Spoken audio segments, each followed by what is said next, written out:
तो आपको दिखा रहा हूँ, ये 2 पीस तैयार हो चुके हैं, सामने वाले दोनों ये और ये 6 मीटर भी पीस से आए हैं, तो आप सभी को दिखाऊंगा मैं। और लाइक कमेंट शेयर करते रहना, जानकारी के लिए देखते रहना। सारा काम विदेश का होता है, सारी जानकारी देता हूँ मैं आप सभी को पूरी, क्योंकि यहाँ सारा काम जो है जितना वो विदेश का ही होता है।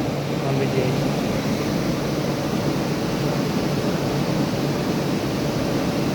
तो आपने देख लिया पीस, और दिखाऊंगा सारी मशीनें इधर उधर से टोटल। इधर 6 मीटर चल रही है BTL, तो आपको वो भी दिखा रहा हूँ, देखते रहना।